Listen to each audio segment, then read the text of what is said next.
Hi, Conor. So this is your first fight camp with the fans back as well.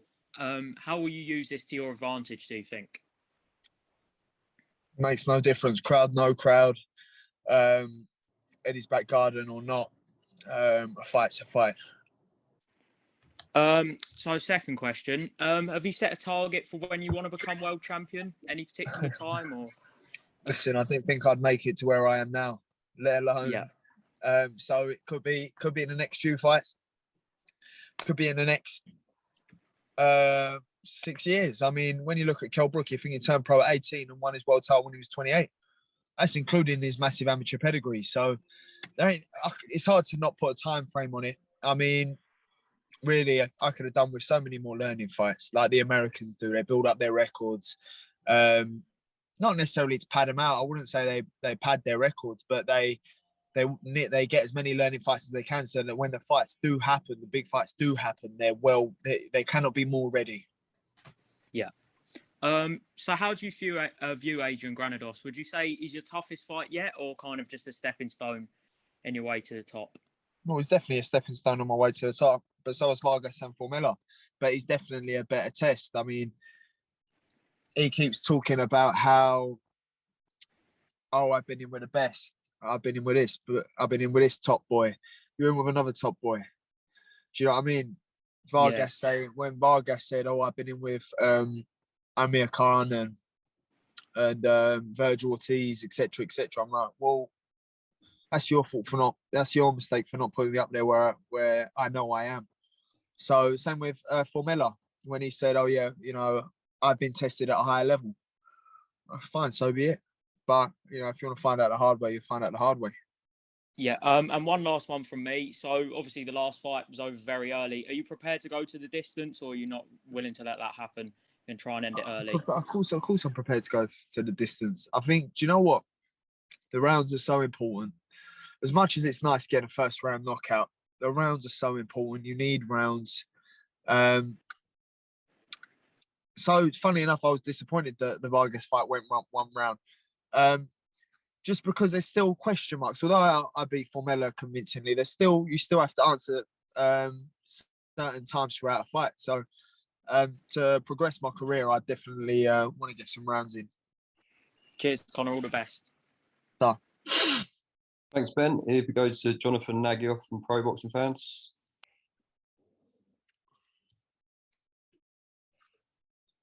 Sorry, I was on mute. How you doing, Conor? You all right? Yeah, I'm good, mate. You good? Yeah, very well, thanks. You said sort of in the pre-fight comments to Matchroom that you don't have to be here and that you have everything to lose going into these fights. Can you just talk a bit more about that, and what message would you have to young fighters coming through? You don't have to come from nothing to be a fighter. Sorry, let me elaborate. You don't have to come from nothing to be successful. You ain't got to get it out the mud. You ain't got to come from the ends. You can do any sphere, any walk of life you're in, culturally as well, whatever culture you're in. Do you know what I mean? Because some cultures don't box. You can be anything you want to be if you set your mind to it. I don't come from nothing. But when you look at me and you look at the way I fight, you think I come from nothing, as they say. But the reality is, do you really come from nothing? When you sit down and ask them, did you really come from nothing? What's nothing to you? Because there's people out there in the world who are starving. There's people out there in the world who can't drink no water. There's kids out there. So when you talk nothing, there's always someone who has nothing more than you. Do you know what I mean? So you can achieve anything you want to achieve. I haven't got to be here. I haven't got to do this, but it's a passion that burns inside. When you see my outrage bursts after the fight, it's because there's passion there. It's because I want to win. It's because I love winning, So that's what I mean by that. You ain't got to come from nothing to be a bad boy fighter. Not at all. And just one more from me. I know you're out in the US with Martin J. Ward before his fight. My question is, how well were you received out there? How much validation does it give you when people are saying that you're going to be up there with Jaron Ennis, Virgil Ortiz, and you have Sean Porter saying that you could be the best UK prospect. How much validation is that for all the hard work you're doing in training camp? Listen, it's flattering, but you can create the hype, but just don't believe it. Do you know what I mean? You see, and it's mad because you've got to try and keep level grounded with it. Otherwise, you can just run away with it. But there's a long way left to go, a lot left to do, a lot left to achieve. Let people call you what they want.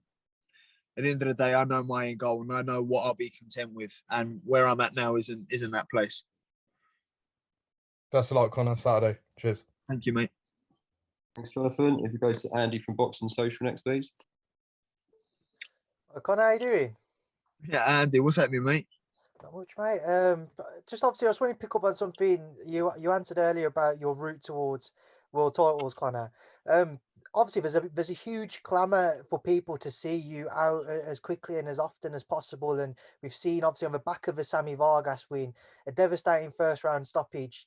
It's just kind of even more pressure from the fans to see you accelerated almost with your career. Do you feel like there's too much pressure being applied to push you from others outside of your team? I mean, come on, man. I mean, when it comes down to pressure, I mean, you're talking to the king of pressure. You know, you're talking to a kid who walked out to 20,000 at the O2 Arena with a handful of amateur fights. You know, so when and then people going, oh yeah, we want him in with Kell Brook, you know, after my second fight. So yeah, and look at when you go, yeah, like, all right, mate. Do you know what I mean? But it is what it is.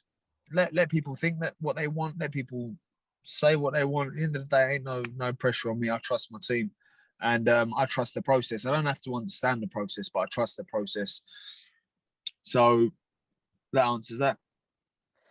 Conor, what type of statement do you feel a victory against Adrian Granados will send out to the rest of the competitors at the 147 division? I don't think there's. I don't look at it like that. The division know anyway. You know, the division know what time it is. I mean, I just got to go in there and perform and do what I do. I don't worry about making a statement. I've just got to go out there and look good and win. All right, Conor, that's it from me. So good luck on Saturday. Thank you, mate. Will you be tuning in? I will be tuning in, mate. Oh, all right. Just making sure. Just please don't lose me any more money.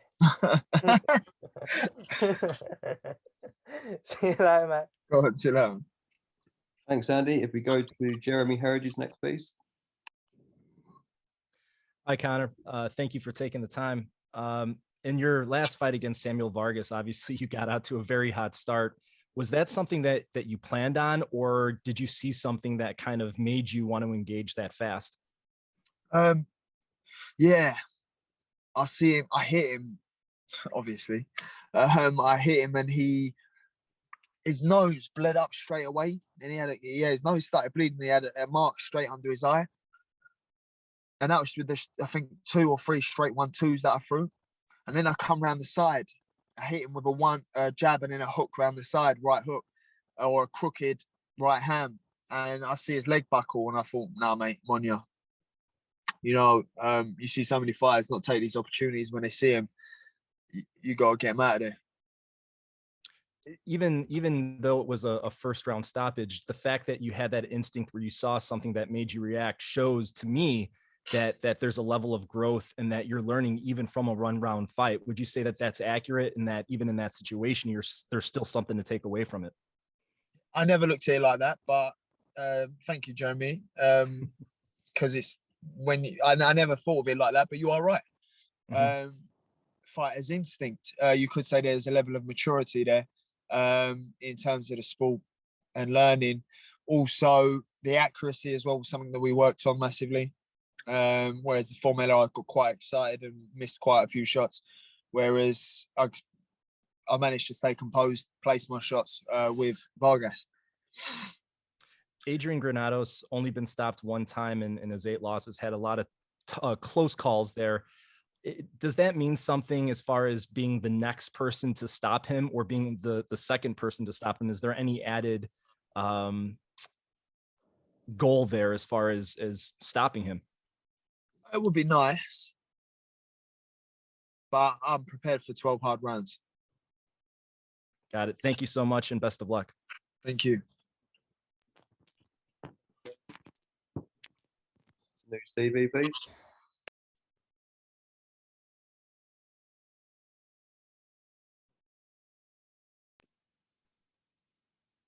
James, you there, mate? Yeah, sorry. Ames here for Boxing News TV. Conor, how you doing? You all right? I'm good, mate. You good? Yeah, I'm not too bad. Conor, just a couple of questions from me. I think I saw Adrian Granados in the recent videos. I think it was on Matchroom's channel. He called you England's new golden boy. So I'm thinking maybe that might be the view, maybe overseas, as you being one of the shining stars over here. Do you see yourself as that? No, I don't. I don't. But then again, as you just said that, I see someone taking a picture of my plate and driving off. So, do you know what, man? No, I don't, man. It's just, I don't know. To be honest, I don't see myself that way. I see myself as a husband, as a father, as a grandson, as a person. You know, I don't see myself as the future of British boxing or the glitz and glam that, you know, everyone be calling me, because at the end of the day, say I lose my next 3 fights, what, am I finished? That's what people are going to say. So you got to learn to take what people say with a pinch of salt. As again, yes, it is flattering, but no, I don't. No. I think you could be forgiven for kind of seeing yourself as that sort of thing in a way, but you there in your response, it seems that you're keeping your feet firmly on the ground. What is it about you that makes you do that, and other people around you that also do that for you as well? I don't know, to be honest, mate. I think it's just the way I am. I don't see myself any different from the geezer sitting next to me or filling up his car next to me in a petrol station. At the end of the day, I've got 2 arms, 2 legs. I've got soul, I've got spirit, and you know, so does everyone else. So, am I talented at what I do? I am, but that doesn't mean that I'm all out in a bag of chips. You know, I won't ever get carried away like that. I just don't think it's in my makeup. So no, it is what it is. I think it's just the way I am. I think it's the way my parents instilled in me. You think my dad's 2-time world champion. He used to take me Salvation Army to get my clothes. I didn't know about designer. He kept my feet firmly on the ground, as well as giving me a luxury life, which I think is hard to do. So credit to my parents, but they've never raised me that way. My dad used to work for in charity shops. So I think it's just me observing from young has made me the way I am. Appreciate the response. All the best at the weekend. Thank you, Conor. Thank you. Thanks, Ames. If we go to Charlie Parsons next, please. You're right, Conor, mate. Thank you for coming on and doing this. Pleasure. This is Charlie Parsons, Blue Moon Boxing. First thing I'd like to say is convincing points performance against Formella and then the stoppage against Vargas. Does that prove to everyone how versatile you are and how good that you've become?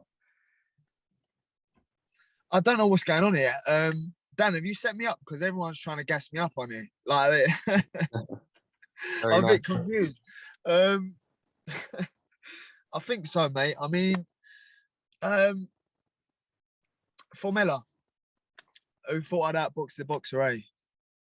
I mean, the problem is we don't know how good I'm going to be. So we test the waters. And every time that the waters get tested, I'm flying. So Vargas again, demolition job. So I'd like to think so. I'd like to think people, know that I can do it all. I'm not just a fighter, I can box as well. So, in a few more fights, time will tell. And in a few more fights, people will see what I'm made of. You mentioned earlier that you have to keep yourself grounded and that there is hype around you. We know that. We hear what Eddie Hearn says about you. He says how that you're the next UK star. How difficult is it to not get carried away with it all? Like you said just now, there was a guy taking a picture of your number plate and driving off. When you see bits like that on a day-to-day, is it almost like you have to say to yourself, hold on a second, I'm me, or do you just not get carried away with it? No, I had told my my missus, I was pulled up to the petrol station at around 8 in the morning. I had about 7, 8 people come and ask to have pictures with me. Yeah, so different variations of people as well, not just boxing people. Yeah, You know, from women to men to kids to. So it's it really is flattering, but I'll never see myself that way. You know, I'll never see myself that way, and it's quite funny because I called her up and I went, babe, I think, do you think I'm a celebrity or something? Like, I must be, surely. Like, do you think I'm a celebrity? Because I just can't, I just don't see it. But do you not notice that when you go on Instagram and you see the blue tick and the followers and Nah, the because reactions? that to me isn't status. Social media isn't status at all.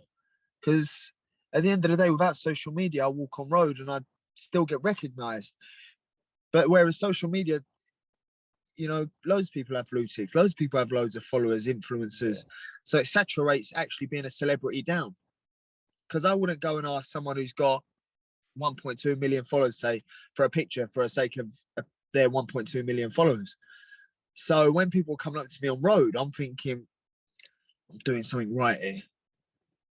Do you know what I mean? I'm doing something right. And it's flattering more so, but I never have to keep grounded. I never have to go, Conor, keep yourself grounded, because it's just not who I am. It's just not in my makeup. You know, I live in a village with my dog, my wife, my baby. We go to church on Sundays. I speak with my mum and dad all the time. Don't get me wrong, I'm far from perfect. Made a lot of mistakes in my life, but I'm just a normal human being who has the same battles as you and you. You know, so I'll never see myself any better, or it's flattering. That's all it is it makes me laugh a little bit, 'cause it's like fucking people really knew what I was like. Want a picture with me, mate? Do you know what I mean? Yeah. Just one more from me, because I know there's quite a few people in here. But not only does DAZN look and say to be changing the way that British boxing is going to be viewed, but the first main event on a DAZN show, is that a surreal feeling in itself? The fact that we've got a new platform in the UK, something that, you know, there was a lot of talk about, a lot of speculation whether they'd be staying on with Sky Sports, if they'd be going to DAZN. They've gone to DAZN. It's a game-breaking thing. Your first main event, how does that feel? It's a blessing. I mean, I believe God opens doors. You know, opens doors no man can open, and shuts the doors no man can close. So, you know, he opened the door and I walked right through it, like I have my career. Cool, perfect, bruv. All the best Saturday night, and thank you for your time. Cheers, Johnny. Thank you, Charlie. If it goes to Joel Green next, please. Sorry, the mute button beat me on that one. You all right, Conor? Nice to meet you. Yeah, I'm good, mate. You good? Yeah, really good, thanks. Yeah, I just wanted to say, really, you know, being a dad, surely that's been the ultimate blessing for your career, to give you that extra drive and hunger to sort of push you further. No, Okay. It hasn't. Yeah, it hasn't. I mean, see, my dad, yeah, he was my dad first before anything else to me. So him being Nigel Benn, 2-time world champion, Hall of Famer, was irrelevant. He was my dad, and it was how he is as a dad, who he is as a man, what I see from a baby growing up, and I just want to be a good dad, make good decisions. He's changed me as a man in the life I live, who I am, what I do, what I stand for, what I represent, what I do, what I don't do. He made me more think about things like that rather than boxing, because at the end of the day, I'm self-driven. I'm very motivated. I don't need my son to help me get up out of bed at 3 a.m. and run. I don't box to put food on the table. I don't fight to put food on the table for Eli. I do that for myself. Anything I choose to have done, I would have provided anyway. I haven't got to fight for that. Do you know what I mean? So. No, definitely. Whereas, you know, like you mentioned there, you were saying about your dad, who's obviously been the inspiring man in your life. Does he still talk to you a lot in regards to giving you pointers when you get an opponent chosen, or how's it work with your dad? My dad's just my dad. Yeah. He don't really have he don't really say much apart from, yeah, son, don't let him get into his rhythm. When you get him, pounce on him.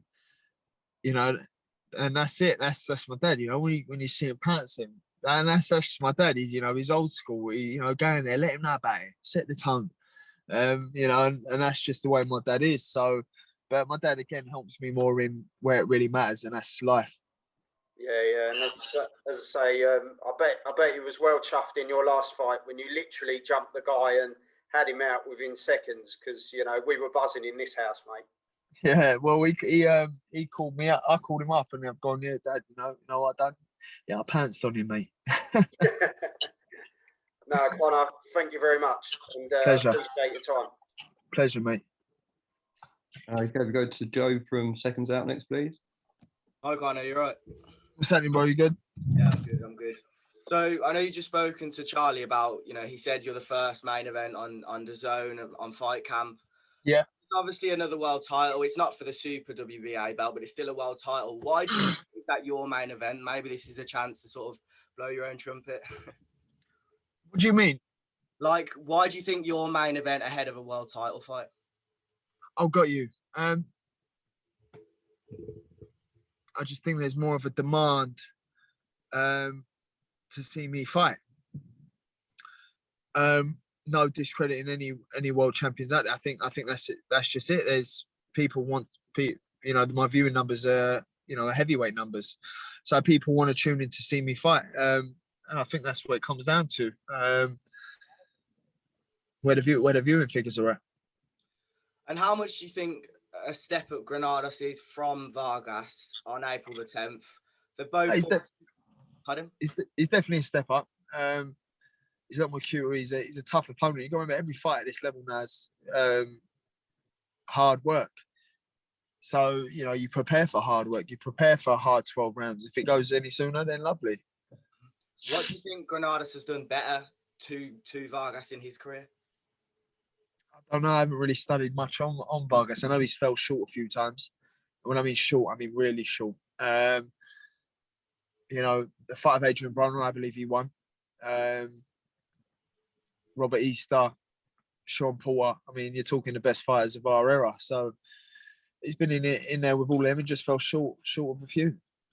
And lastly, have you seen the video Eddie posted? I think it was called the Undefeated Podcast, and they're like doing an impression of you at the corner shop. Have you Yeah, I see it. I see it. What do you make of it? Do you know what? I'm just that guy, and I'm just intense, and I can't help it. Like, I was ordering food the other day, and my missus has gone, are you right there, Franny? And then the woman's walked off, and then she's come back, and I've gone, was I frowning? I'm so sorry. She's gone, yeah, it's just a little bit. I've gone, I'm so sorry. I've eaten now. But you just don't. I'm just a moody geezer, apparently. Did you ask for the change? Of course I did. Love that. Well, good luck on Saturday, and yeah, nice one. Thank you. Okay, and lastly, if we go to Chris Ridgway, please.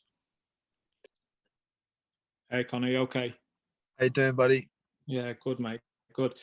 Just a quick one. We were with Campbell Hatton the other day, and he was saying that he's been speaking to you a lot about advice you've given him. You're one of the few fighters that have shared the same path as that he's starting, if you like. Just wondering if you could open up a little bit on your relationship with Campbell and how you've seen his career start. Well, funny enough, his dad's career was the first fight I ever went to. His last fight, his first fight I've ever went to, and it was incredible. So ever since then, I've been a massive Ricky Hatton fan. I mean, I believe he was the last fighter of that sort of era, so to speak. So then seeing Campbell come on and turn pro, it was like he don't know what he's in for. Yeah, it's in terms of, because I didn't have a clue. I didn't know it'd be the way it is, but it is the way it is. And it's more so people. I wouldn't say it's any career advice I've given him or any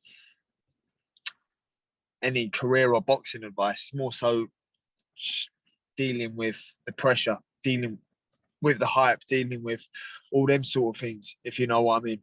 Do you think that's the way you've progressed more over the last couple of years, rather than boxing skill set? I mean, obviously that's improved. That's why you train, etc. But do you think that's where you've developed the most because you've had to grow through that where Campbell is now? Yeah, it makes you tougher mentally. It makes you more cold-blooded, so to speak, as in, like, just makes you an angry person. Do you know what I mean? Yeah. So it'll come through it. You just got to be mentally tough. You don't let it break you. Do you know what I mean? Because when you've had bad performances, or if Campbell has bad performances, it's the end of the world. It's who cares, man? Just use it as a learning curve. Who cares? Do you know what I mean? Because you're never as good as you are when they say when you're winning, and you're never as bad as they say when you lose. Yeah, no, fair point. Just moving on from that, I wanted to pick up on a tweet the Zone put out this week, where they said, "Who's the best welterweight under 25?" I'm just going to pull the names up there. They've got Jerome Ennis, Virgil Ortiz Jr., Jesus Ramos, and then yourself. How does it make you feel being? And I know this is fairly similar, if you like, to some of the questions you've heard today. But you're being put on that pedestal by big broadcaster in the Zone, and they're putting you in that mix. I don't think it's the broadcaster. I think it's the people. How do you mean? You know, I think because you got the broadcasters who are trying to sell it, and then you got the people who genuinely believe it. So I think it's more so the people. I think after the Vargas fight, you get like Ugas come up to me, you know, Gambart, all these fighters know who I am over there stateside now. So, and over there, and here, you know, you're rated. So it's to be expected.